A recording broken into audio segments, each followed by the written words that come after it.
Bring in Dan Kelly, President and CEO of the Canadian Federation of Independent Business. Dan, I know this isn't the news you wanted to hear. The Premier did say, in terms of trying to get us through the next 4 weeks, 28 days, that vaccinations will be key.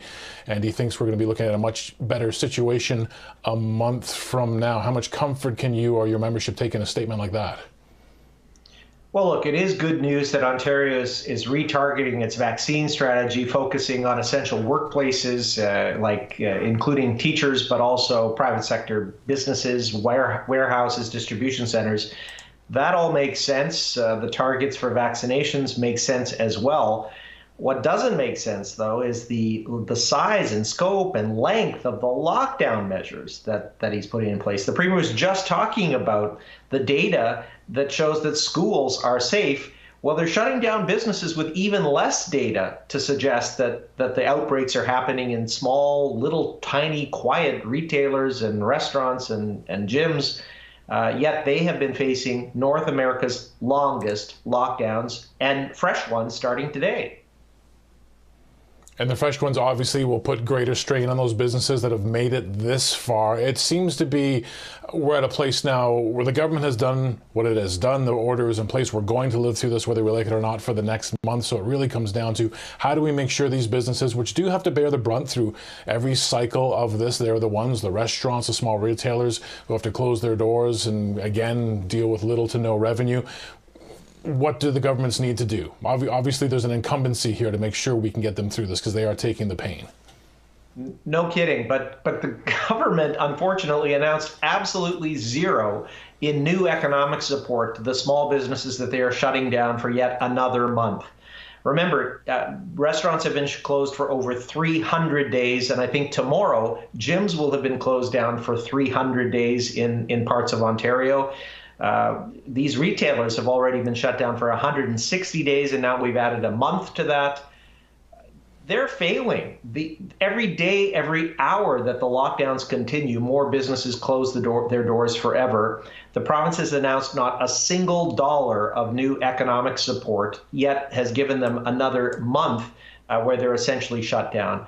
It's so deeply unfair. We need to be able to pivot and do things like what they're doing on the vaccine strategy, but also rapidly rolling out rapid testing to more workplaces to allow them to open. A hair salon that has the stylists tested 3 times a week, one assumes could remain open safely with other protective measures in place.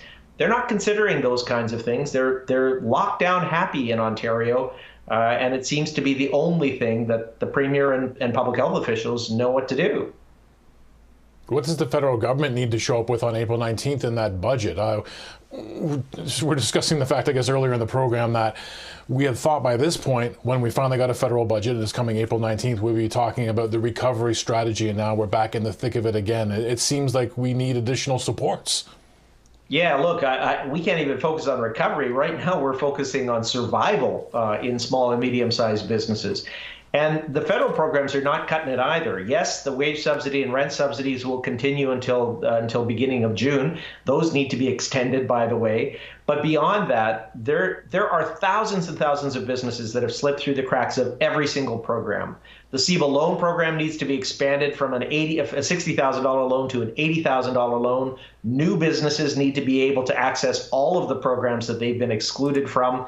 We need to focus on relieving small businesses from the debt that they are inheriting. They've spent hundreds of thousands of dollars to try to make it through COVID, new protective measures in place with almost no support from governments. The debt that they're inheriting is going to be a noose around their necks as when we finally do get to the recovery zone. But right now, businesses are focusing on their very survival. Business owners calling us, telling us they're losing their home right now because the business is failing and the home was mortgaged in order to get it going in the first place. Dan, we always hear about pre-budget consultations. I hope, and I would imagine that you had your chance to have your say with the finance department officials. What did you specifically ask for, and what are your hopes that it might actually show up? We shared with Minister Freeland and the finance department a 6-point plan. We want, obviously, as we've just spoken about, the support programs to be enhanced and continued to help make it across the COVID finish line. We need to ensure, as I mentioned also, that debt on the backs of small business owners is relieved through better programs that forgive, not just extend credit, but also forgive some of the debt that they have inherited.